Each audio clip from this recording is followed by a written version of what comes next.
Bismillahirrahmanirrahim.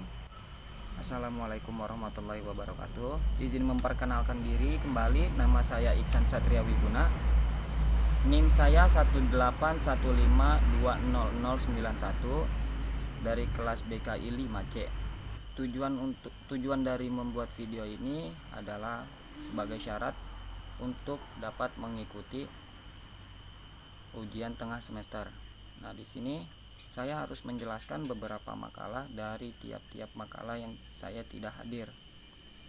Nah, salah satu makalahnya yakni dari makalah kelompok pertama yang membahas tentang pengertian bimbingan konseling. Dan kita mulai pembahasan tentang makalah yang sebelumnya sudah saya sebutkan. Nah, di sini pembahasan pertama dari makalah tersebut yakni pengertian bimbingan konseling Qur'ani. Menurut Prayitno, secara etimologis istilah konseling berasal dari bahasa Latin yakni concilium, yang berarti dengan atau bersama, yang dirangkai dengan menerima atau memahami. Jika dalam bahasa Arab disebut dengan al-irsyad atau al-istisyarah, dan kata bimbingan disebut at-taujih. Dengan demikian, bimbingan dan konsil dialah bahasakan menjadi at-taujiyah wa al-irsyad atau at-taujiyah al-istisyarah. Secara etimologis kata irsyad berarti al-huda, adalah yang dalam bahasa Indonesia berarti petunjuk, sedangkan kata al-irsyad berarti talaba min al-munsyarah atau an-nisyahah, dalam bahasa Indonesia berarti minta nasihat atau konsultasi. Nah, sedangkan pengertian Al-Quran menurut bahasa adalah bacaan atau yang dibaca. Kata Al-Quran adalah bentuk masdar dari fi'il qara'a yang diartikan dengan arti isim maf'ul, yang artinya yang dibaca atau bacaan. Sedangkan menurut syara, Al-Quran ialah nama bagi kalamullah yang diturunkan kepada Nabi Muhammad Sallallahu Alaihi Wasallam, yang ditulis dalam mushaf. Menurut Syekh Muhammad Khuri, baik Al-Quran adalah firman Allah Subhanahu Wa Taala yang berbahasa Arab, diturunkan kepada Nabi Muhammad Sallallahu Alaihi Wasallam untuk dipahami isinya, disampaikan kepada kita secara mutawatir, ditulis dalam mushaf, dimulai dengan surat Al-Fatihah dan diakhiri dengan surat An-Nas. Jadi dapat disimpulkan bahwa bimbingan konseling Qur'ani adalah bantuan yang diberikan kepada klien oleh seorang ahli dalam bidang konseling untuk membantu klien permasalahan sesuai tuntunan Al-Quran dan Al-Hadis, sehingga klien mampu menggunakan potensi-potensinya untuk menghadapi hidup dan kenyataan hidup dengan wajar dan benar. Nah, pembahasan selanjutnya yakni tentang fungsi bimbingan konseling Qur'ani. Di sini ada 4 pembahasan fungsi bimbingan konseling Qur'ani. Yang pertama itu fungsi pencegahan, yaitu usaha untuk menghindari segala sesuatu yang tidak baik atau menjauhkan diri dari larangan Allah Subhanahu wa Ta'ala. Fungsi pencegahan ini diharapkan dapat membantu klien dalam mengantisipasi berbagai kemungkinan timbulnya masalah dalam kehidupan. Ajaran Islam sangat menganjurkan manusia untuk menjaga diri sebelum terjerumus ke perbuatan yang dianggap zohim. Nah, yang kedua itu fungsi pengembangan. Fungsi pengembangan yaitu orang yang dibimbing dapat ditingkatkan prestasinya atau bakatnya. Pengembangan yaitu menciptakan lingkungan belajar yang kondusif, yang memfasilitasi perkembangan konseling. Yang memfasilitasi perkembangan konseling melalui pembangunan jenjang yang bersifat kolaboratif. Nah, yang keempat, fungsi penyaluran. Dalam penyaluran ini Orang yang dibimbing diarahkan kepada suatu perbuatan yang lebih baik dan menyesuaikan sesuai bakat dan potensinya. Hal ini sesuai dengan diisyaratkan dalam firman Allah Subhanahu wa taala dalam surat Al-Baqarah ayat 286, yang artinya Allah tidak membebani seseorang melainkan sesuai dengan kesanggupannya. Ia mendapat pahala dalam kurung dari kebajikan yang diusahakan dan mendapatkan siksa dalam kurung dari kejahatan yang dikerjakannya.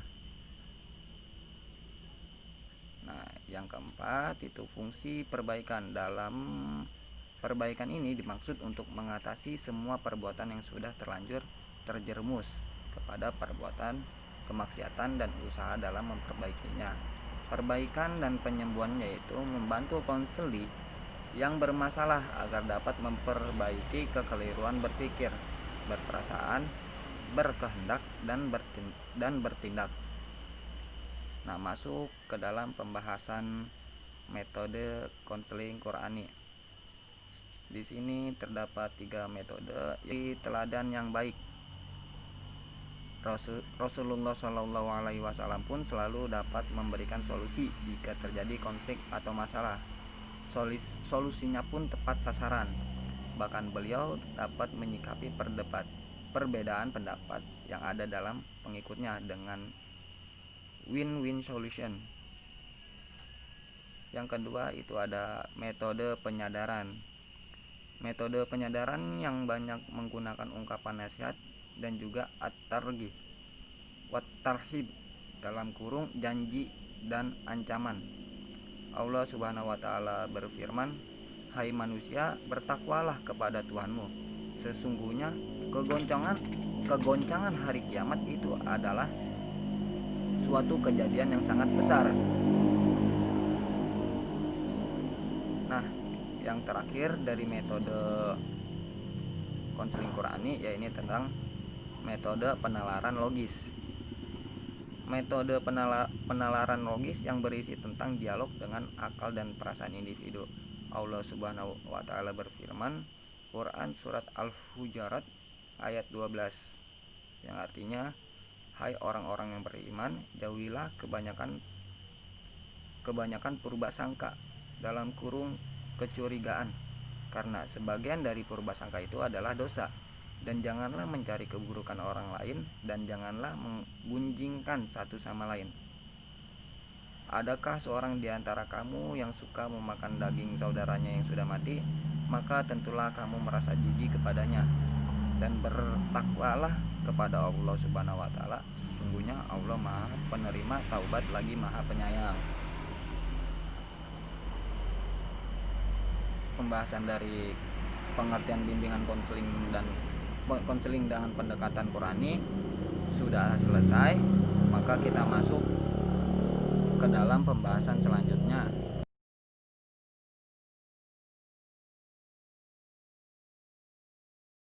Makalah tentang alasan pentingnya menjadikan Al-Quran sebagai rujukan dalam konseling. Langsung masuk ke pembahasan, yakni tentang pengertian bimbingan konseling dengan pendekatan Qurani. Hakikatnya bimbingan dan konseling Qurani adalah upaya membantu individu belajar mengembangkan fitrah dan atau kembali kepada fitrah dengan cara memberdayakan iman dan kemauan yang dikaruniai Allah Subhanahu wa taala kepadanya untuk mempelajari tuntunan Allah dan Rasul-Nya agar fitrah yang ada pada individu itu berkembang dengan benar dan kokoh sesuai tuntunan Allah Subhanahu wa taala. Nah, lanjut ke pembahasan alasan pentingnya menjadikan Al-Quran sebagai rujukan dalam konseling. Yang pertama itu adalah Al-Quran adalah kitab suci yang dijamin terpelihara keasliannya oleh Allah Subhanahu wa taala. Dan bagi siapa yang hendak memahaminya, Allah memudahkan untuk membimbing manusia berupa rujukan yang benar dan kokoh. Padahal tidak ada rujukan yang paling benar lebih kokoh selain yang bersumber dari Allah Subhanahu wa taala. Nah, selain dari dua alasan tersebut, ada beberapa alasan penting lainnya yang menjadikan Al-Quran sebagai rujukan dalam konseling. Ya ini subjek ya yang dibimbing Allah adalah manusia. Manusia adalah ciptaan Allah. Yang kedua itu informasi penting untuk membantu mengembangkan dan mengatasi segala persoalan yang dihadapi manusia terdapat dalam Al-Quran. Jadi setiap problema yang dihadapi oleh manusia pasti ada jalan keluarnya di dalam Al-Quran. Yang ketiga, ya ini adalah Al-Quran adalah panduan hidup bagi manusia. Yang keempat itu Al-Quran adalah kitab suci yang dijamin terpelihara keasliannya oleh Allah Subhanahu wa taala. Yang kelima adalah Al-Quran sebagai kitab Allah menempati posisi sebagai sumber pertama dan utama dari seluruh ajaran Islam dan berfungsi sebagai petunjuk atau pedoman bagi umat manusia. Yang terakhir atau yang keenam adalah dibutuhkan pegangan berupa rujukan yang benar dan kokoh. Nah, lanjut ke dalam pembahasan dasar-dasar Qur'ani dalam konseling.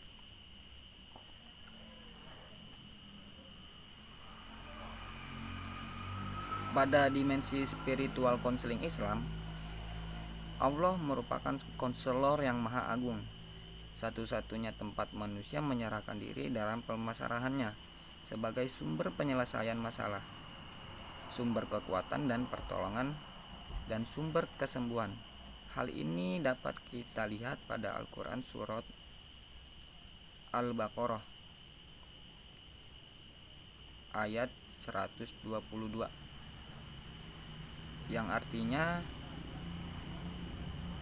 tidak demikian, bahkan barang siapa yang menyerahkan diri kepada Allah sedang ia berbuat kebajikan, maka baginya pahala pada isi Tuhannya dan tidak ada kekhawatiran terhadap mereka dan tidak pula mereka bersedih hati.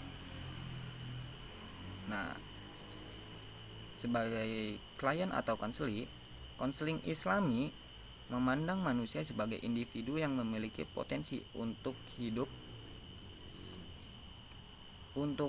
sehat secara mental. Karena itulah ia diberikan potensi oleh Allah agar mampu menyelesaikan masalahnya dengan baik. Nah, upaya yang dilakukan oleh konseling Islami untuk memberikan ketenangan hati kepada klien adalah dengan cara memperbaiki sisi spiritualnya. Jika ingin memperoleh ketenangan hati, maka harus mendekati sumbernya, yakni Allah. Sedangkan iman dan amal soleh akan menyempurnakan ketenangan hati tersebut.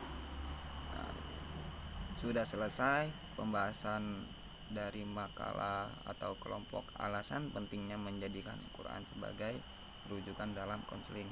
Maka kita masuk ke dalam makalah atau kelompok selanjutnya tentang tujuan bimbingan dan konseling Qur'ani. Masuk ke dalam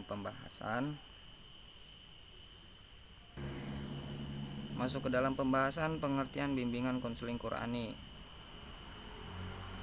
Di sini pengertiannya, bimbingan dan konseling Qur'ani adalah upaya untuk membantu mengembangkan fitrah atau kembali kepada fitrah. Masih sama penjelasannya dengan kelompok yang sebelumnya. Kemudian di sini bimbingan dan konseling Islami merupakan proses bimbingan sebagaimana kegiatan bimbingan lainnya, tetapi dalam seluruh seginya berdasarkan ajaran Islam, yang artinya berdasarkan Al-Quran atau berpatok kepada Al-Quran. Bimbingan Al-Quran merupakan proses pemberian bantuan, artinya bimbingan tidak menentukan atau mengharuskan, melainkan sekadar membantu individu. Individu dibimbing agar mampu hidup selaras dengan ketentuan dan petunjuk Allah Subhanahu wa taala. Nah, dilanjut ke dalam pembahasan tentang tujuan bimbingan konseling Islam. Di sini ada 9 tujuannya. Nah, tujuan yang pertama yaitu tujuan jangka pendek. Tujuan jangka pendek yang ingin dicapai adalah agar individu memahami dan mentaati tuntunan Al-Quran Dengan tercapainya tujuan jangka pendek ini diharapkan individu yang dibimbing dapat terbina iman Islam.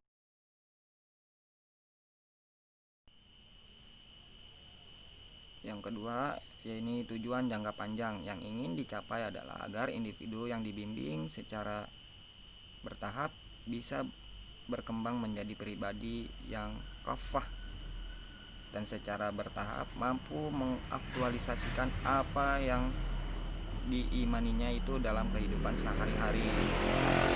Yang ketiga, tujuan akhir yang ingin dicapai melalui bimbingan adalah agar individu yang dibimbing selamat dan bisa hidup bahagia di dunia maupun di akhirat. Yang keempat itu mewujudkan manusia menjadi manusia seutuhnya. Yang kelima yakni membantu individu bertawakal atau berserah diri kepada Allah. Yang keenam, membantu individu menemukan masalah yang dihadapinya dan membantunya untuk mendiagnosis masalah yang dihadapinya. Yang ketujuh, membantu individu menemukan alternatif pemecahan masalah. Yang kedelapan, hidup selaras dengan ketentuan dan petunjuk Allah. Dan yang terakhir, yang kesembilan, membantu individu mengembangkan kemampuan menginspirasi masa depan sehingga mampu memperbaiki kemungkinan-kemungkinan yang akan terjadi. Nah, pembahasan selanjutnya tentang prinsip bimbingan konseling Qurani. Nah, di sini ada 3 prinsip, yakni yang pertama, ada perbedaan tanggung jawab dan kewajiban individu di hadapan Allah. Karena kemampuan dan usia yang berbeda, karena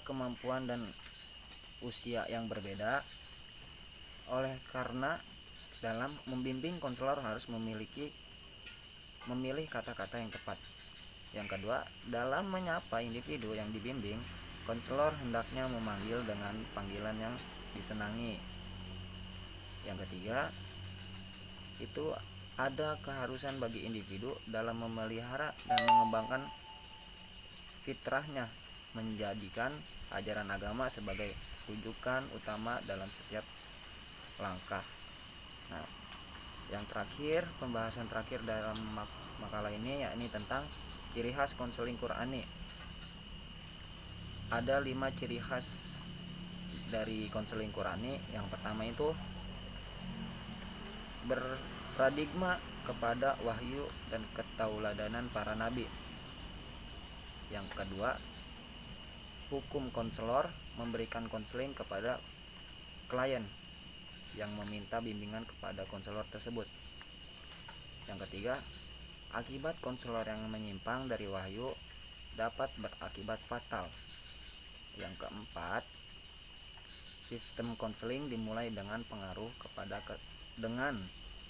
pengarahan kepada kesadaran nurani. Yang kelima, konselor sejati dan utama adalah mereka yang dalam proses konseling selalu dibawahi bimbingan atau pintu pimpinan Allah atau Qur'annya. Nah, dari situ sudah selesai pembahasan tentang makalah tujuan bimbingan konseling Qur'ani. Maka akan kita lanjut ke dalam pembahasan makalah langkah-langkah dan proses bimbingan konseling Qur'ani. Pembahasan pertama itu ada dalam dasar konseling dalam Qur'ani. Nah, dalam konseling Qur'ani, klien dipandang sebagai manusia dengan keharusan memahami masalah empirik yang dihadapinya, sekaligus menyadari hakikat jati diri dan tanggung jawab untuk menyelesaikan masalah tersebut. Itu merupakan dasar dari konseling Qur'ani. Kemudian yang kedua itu ada pembahasan tentang langkah-langkah dan proses bimbingan konseling. Di sini ada beberapa langkah. Yang pertama, langkah bimbingan konseling Quran. Langkah-langkah dan proses bimbingan konseling Qur'ani dapat didasarkan pada Quran surat Yunus ayat 57 yang artinya Hai manusia, sesungguhnya telah datang kepadamu pelajaran dari Tuhan dan penyembuh bagi penyakit-penyakit yang berada dalam dada dan petunjuk serta rahmat bagi orang-orang yang beriman. Itu adalah dasar dari langkah-langkah bimbingan konseling Quran sesuai yang tertera pada Al-Quran. Kemudian langkah keduanya itu proses bimbingan konseling Qurani. Di sini prosesnya juga terbagi menjadi beberapa proses. Yang pertama ada membantu individu mengetahui, mengenal dan memahami dirinya sesuai dengan hakikatnya atau memahami kembali keadaan dirinya. Yang kedua, yaitu membantu individu menerima keadaan dirinya sebagaimana adanya. Yang ketiga, membantu individu memahami keadaan seperti situasi dan kondisi yang dihadapinya saat ini. Selanjutnya yang keempat, membantu individu menemukan alternatif pemecahan masalah. Dalam pemecahan masalah kita harus bisa berlaku sabar, membaca dan memahami Al-Quran, berzikir atau mengingat Allah supaya lebih meringankan beban yang sedang dihadapi. Kemudian yang terakhir yaitu membantu individu mengembangkan kemampuan mengantisipasi masa depan. Nah, pembahasan terakhir dari makalah ini tahap konseling Qurani. Di sini ada 5 tahap. Yang pertama yaitu mengucap istighfar. Yang kedua membaca Al-Fatihah. Yang ketiga mencurahkan isi hati kepada Allah Subhanahu wa taala. Yang keempat membaca Al-Quran dan menunjukkan ayat secara random kepada klien. Yang kelima, memaknai ayat yang telah ditunjuk kepada seorang klien.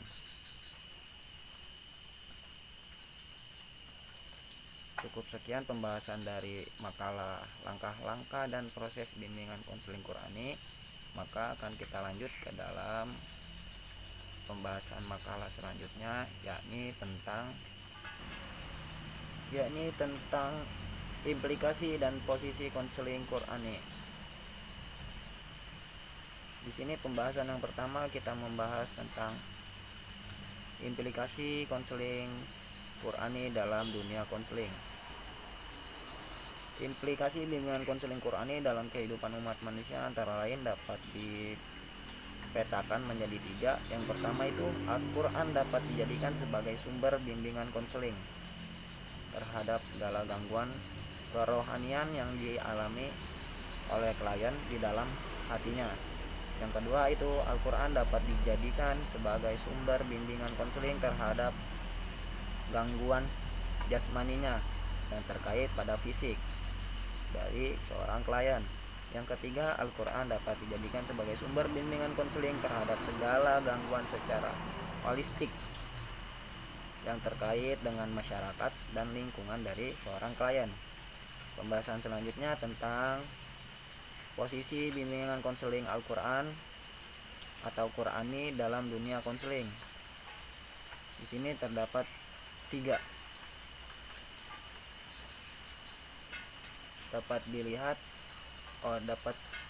Di sini terdapat 3 pembahasan dari bagian ini. Dilihat dari Al-Quran sebagai rujukan dalam membantu mengembangkan potensi individu dan membantu menyelesaikan masalah yang dihadapi oleh si klien. Nah, tema konseling. Hal ini disebabkan Al-Quran adalah pedoman hidup yang pasti bagi setiap manusia. Dan selanjutnya yang ketiga, dilihat dari bimbingan dan konseling Al-Quran sebagai suatu model yang memiliki pandangan hidup tentang hakikat manusia yang paling kompetitif atau paling konkret. Nah, cukup sekian pembahasan dari makalah implikasi dan posisi konseling Qurani. Kita lanjut ke dalam pembahasan dari pemakalah pendekatan teknik konseling Qurani. Yang pertama pembahasannya ini adalah alasan pentingnya menjadikan Al-Quran sebagai rujukan dalam konseling. Di sini alasannya sangat jelas, informasi penting untuk membantu mengembangkan dan mengatasi segala persoalan yang dihadapi manusia terdapat dalam Al-Quran. Karena dalam setiap permasalahan manusia semuanya bisa diatasi dan bisa dicari jalan keluarnya melalui surah-surat atau ayat-ayat yang ada di dalam Al-Quran. Karena Al-Quran sebagai kitab Allah menempati posisi sebagai sumber pertama dan utama dari seluruh ajaran Islam dan berfungsi sebagai petunjuk dan pedoman bagi umat manusia untuk mencapai kebahagiaan hidup di dunia maupun akhirat. Nah, selanjutnya pembahasan dari makalah ini membahas tentang alasan pentingnya menjadikan Al-Quran sebagai rujukan dalam konseling. Nah, dari rumusan di atas atau dari judul di atas, tampak pula bahwa bimbingan dan konseling Quran bukan hanya bersifat development, tetapi juga klinis. Artinya dalam konseling Qurani, nilai-nilai agama dalam kurung Al-Quran bukan hanya dijadikan rujukan, tetapi juga rujukan dalam menyelesaikan masalah yang dihadapi individu. Konseling Qurani bukan hanya berorientasi pada pengembangan potensi saja, tetapi juga membantu individu mengatasi hal-hal yang bisa merusak perkembangan dari si potensi seorang klien. Nah, masuk ke dalam pembahasan terakhir dari makalah ini tentang langkah-langkah dan proses bimbingan konseling. Di sini ada beberapa tahap. Yang pertama, tahap dan proses memberikan segala aktivitas yang tampak dengan meninggalkannya berbagai tindakan yang tidak patut dilakukan. Kemudian memberikan perilaku psikologis dan berbagi kerusakan akidah dan memerangi yang tercela sebagaimana disyaratkan dalam ayat Al-Quran dalam ayat Syifa 5 fi al-syudur. Kemudian selanjutnya menghiasi jiwa dengan akidah yang benar dan akhlak terpuji. Dan yang terakhir pemusatan terhadap cahaya rahmatan lil alamin dengan jiwa yang sempurna. Sampai sini selesai pembahasan tentang makalah pendekatan teknik konseling Qurani. Cukup sekian pembahasan dari makalah atau pembahasan dari mata pelajaran dari konseling Qurani. Mohon maaf apabila banyak terdapat kekurangan dari tiap-tiap pembahasan dari setiap makalah. Kurangnya mohon sangat dimaafkan. Wassalamualaikum warahmatullahi wabarakatuh.